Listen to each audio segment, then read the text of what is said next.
আসসালামু আলাইকুম গাইস, সবাই কেমন আছেন? তো আশা করি সবাই ভালো আছেন। আজকে আমি যাচ্ছি হচ্ছে গ্রিন অরণ্য পার্ক অ্যান্ড রিসর্টে। তো এই পার্কটি হচ্ছে আমাদের ময়মনসিংহের ভালুকা উপজেলার হবির বাড়িতে অবস্থিত, সিডি স্টোর থেকে 2 কিলোমিটার ভিতরে। তো গাইস, আমি অবশেষে অটো দিয়ে রওনা দিয়েছিলাম পার্কের উদ্দেশ্যে স্টোর থেকে। তো অবশ্যই পার্কে এসে পৌঁছালাম। তো পার্কের যে শুরুতে যে গেটটি আমার কাছে খুবই ভালো লাগছে, এবং এই পার্কের পাশে যে মসজিদটা আছে সেই মসজিদটাও আমার কাছে খুবই ভালো লাগছে। তো এখন আমি পার্কে ঢোকার জন্য পার্কের দিকে যাইতেছি। তো পার্কের গেটের সামনেই একটা ট্রেডি দেখা গেল। তো সবাই সেই ট্রেডির সাথে ছবি তুলতেছে। তো আমিও কয়েকটা ছবি টবি তুললাম। তো গাইস, এখন আমার পার্কের ভিতরে যাব, টিকিট কাটবো। কিন্তু গাইস, এত পরিমাণে ভিড়, টিকিট কাটার কোনো সিস্টেমই হইতেছে না। তো খুব কষ্ট করে টিকিট কাউন্টার পর্যন্ত পৌঁছালাম সিরিয়াল ধইরা। তো গাইড অনেক কষ্টের পর টিকিট কাটলাম, টিকিটগুলো পেলাম। এখন টিকিটগুলো দিয়ে তারপর ঢুকবো, কিন্তু এখানে অনেক সিরিয়াল। তো লাইন ধরে একজন একজন করে ঢুকলাম পার্কের ভিতরে। তো গাইস, অবশেষে পার্কের ভিতরে আমরা ঢুকে পড়েছি।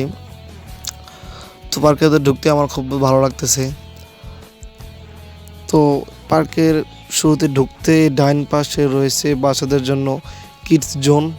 যে এটা হচ্ছে কিডস জোন, এটা হচ্ছে বাচ্চাদের জন্য, বাচ্চাদের খেলাধুলার জন্য। তো এইখানে টিকিট কেটে ঢুকতে হয়। তো পার্কের যে পরিবেশটা আমার কাছে অনেক ভালো লাগছে। হ্যাঁ, এই পার্কের ভিতরে একটা জিনিস আমার কাছে খুব ভালো লাগলো, যে এই পার্কের ভিতরে কেউ গার্লফ্রেন্ড বয়ফ্রেন্ড একসাথে ঢুকতে পারবে না। কারণ এখানে এটা শুধু একমাত্র ফ্যামিলি পার্ক, এবং যদি কে একে কে আসতে চায় আসতে পারবে, কিন্তু গার্লফ্রেন্ড বয়ফ্রেন্ড একসাথে আসতে পারবে না। তাদেরকে গার্লফ্রেন্ড বয়ফ্রেন্ড একসাথে ঢোকা নিষেধ। তো গাইস, এই যে দেখতে পাচ্ছেন এই জিনিসটা আমার কাছে অনেক ভালো লাগছে। এখানে অনেকে ছবি তুলতেছে।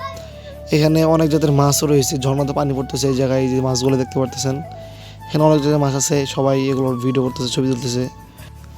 আমি এখন যাচ্ছি স্পিড বোটে ওঠার জন্য, কিন্তু গাইস এখানে এত পরিমাণে স্পিড বোটের টিকিটের জন্য ভিড়, যদি আজকে ওই আশায় থেকে আর উঠতে পারবো না।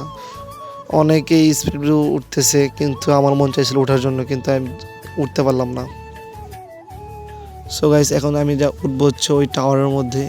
ওইখানে উঠলে পুরো পার্ক এবং জঙ্গলটা আমি ভালোভাবে দেখতে পারবো। তো সবাই ওখানে উঠতেছে, তো আমিও উঠি। তো গাইস, আমি যখন উঠতেছিলাম তো আমার খুবই ভয় লাগতেছিল অনেক উঁচার মধ্যে।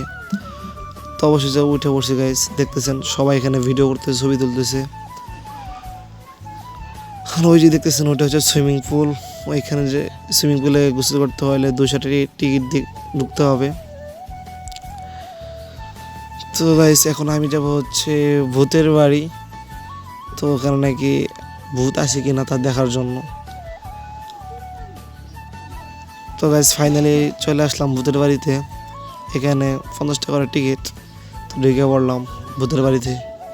ভূতের বাড়ি ঢুকে দেখি অনেকে চিল্লাচিল্লি করতেছে, ভিতর থেকে আওয়াজ আসতেছে চিল্লাচিল্লির। অনেকে আবার ছবি তুলতেছে ভূতের সাথে দাঁড়ায় দাঁড়ায়। এখানে আমার একটু ভয় লাগে নাই, কিন্তু বিরাট গরম লাগছে এটার ভিতরে। আর এটার ভিতরে এত পরিমাণে ধোঁয়া যে ঠিক মতো দমটা নিতে পারতেছিলাম না, শ্বাসটা নিতে পারতেছিলাম না। তো গাইস, এই যে কঙ্কালটা দেখতে পারতেছেন, এখানে অনেকে জড়াই ধরে কঙ্কালের হাতে ছবি তুলতেছে।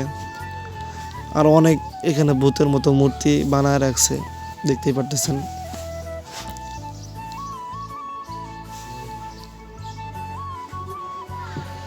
তো গাইস, আমার কাছে এখানে আরও কয়েকটা ভূত আছে, এই দেখতে পারতেছেন।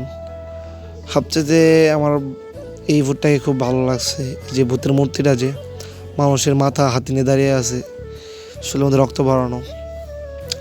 এটার মধ্যে দাঁড়িয়ে অনেকে ছবি তুলতেছে, ভিডিও করতেছে। তো ভূতের ঘরটা আমার কাছে তেমন একটা বেশি ভালো লাগে নাই। একদম ছোট ছিল, কিন্তু এটা অনেক গভীরে ছিল।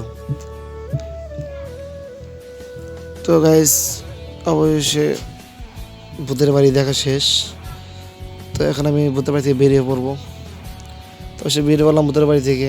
তো এখন এই যে লাভ শেপটা দেখতে পারতেছেন, লাভের মতো উপর দিয়ে, এটা মডেল আমার কাছে খুবই ভালো লাগছে। এখানে অনেকে ছবি তুলতেছে এই লাভ শেপের নিচে। এখানে অনেকে বসে ফুচকা খায়, বসে আড্ডা মারে। এটা হচ্ছে সুইং চেয়ার, এখানে হচ্ছে 30 টাকা করে টিকিট। তো গাইস, যারা এই গিরনো পার্ক অ্যান্ড রিসোর্টে আসতে চান তারা আসতে পারেন অবশ্যই। এখানকার পরিবেশটা আমার কাছে খুবই ভালো লাগছে। তো গাইস, এখন আমার স্বাধীন অনেক ঘোরাঘুরি পর আসলে খুব ক্লান্ত হয়ে যেতেছে, এখন পার্ক থেকে বেরিয়ে পড়বো। তো গাইস, পার্ক থেকে বের হয়ে গেলাম। তো আজকে ভিডিওটা এই পর্যন্তই। সবাই ভালো থাকবেন, সুস্থ থাকবেন। খুদা হাফেজ।